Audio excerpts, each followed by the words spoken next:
మీకు పర్చూరులో వైఎస్ఆర్ కాంగ్రెస్ పార్టీ అభ్యర్థి అడం బాలాజీ ఉన్నాడు, టీడీపీ నుంచి ఏలూరు సంవత్సరాలు పోటీ చేస్తున్నారు కదా, వాళ్ళిద్దరిలో అసలు ఎవరు గెలుస్తారో మీరు అనుకుంటున్నారు తాతయ్య గారు? ఏలూరు సాంబశివరావు అనుకుంటున్నాం. ఏలూరు సాంబశివరావు అసలు ఏం చేశాడు? ఏదో అని అనుకుంటున్నాడు, చేయలేదు చేస్తున్నాడు అనే నమ్మకం. అసలు కరెక్ట్ అయినా వచ్చాడు ఏలూరు సంవత్సరాలు కనపడాడు ఇప్పుడు వరకు? లేదుగా, లేదు కనపడలా ఆ టైంలో. మరి జగన్ ఎలా చేశారు తాతయ్య గారు? జగన్కే బాగానే చేశాడు, పర్వాలా ఆయనకి. అందుకని ఆయన మాట మీద కొంచెం నిలబెడుతుంది జనం.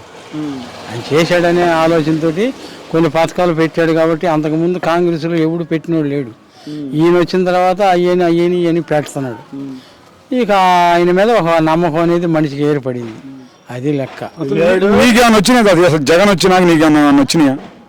నాకేం వచ్చేది, నీ పెన్షన్ ఒకటి వస్తుంది, ఇంకోటి ఏదో వచ్చిందిలే, ఈ 2 వచ్చినాయి, ఇంకేముంది పర్వాలేదు.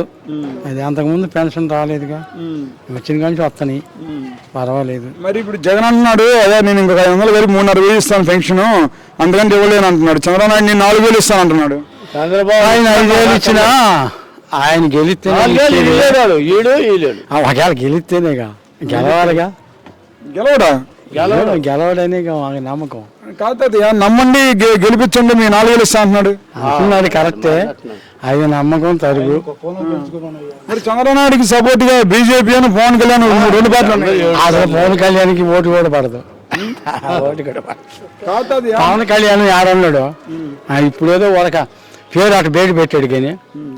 మరి నువ్వు ఆ మాట జగన్ తొక్కేస్తాను పాతాలని అంటున్నావు పవన్ కళ్యాణ్. ఏం మాట్లాడాలి, 3 4 కలిసి అది జరగని పనులు. జనంలో ఆప్యాయత ఉంటే తీసుకున్న వాళ్ళు. ఒక మాట తాతయ్య, ఇప్పుడు జగన్ రాష్ట్రానికి ముఖ్యమంత్రి, ఇక్కడ పార్టీ ఏదైనా అవ్వచ్చు, వ్యక్తి ఎవరైనా కావచ్చు, కానీ అతను పెట్టుకొని నువ్వెంత, నీ బతికెంత, నీ స్థాయి ఎంత మాట్లాడుతున్నాడు పవన్ కళ్యాణ్.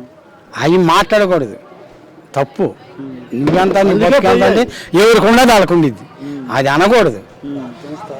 అలా మాట్లాడితే రేపు ఎంత ఓట్లేస్తారు పవన్ కళ్యాణ్కి? వేయలేరుగా. ఇప్పుడు ఈయనతో పాటు ఆయన కూడా కరెక్ట్గా అట్లా మాట్లాడితే ఏం పడది, మాట్లాడకూడదు. రోత రేపు నీకు అంతే అయింది.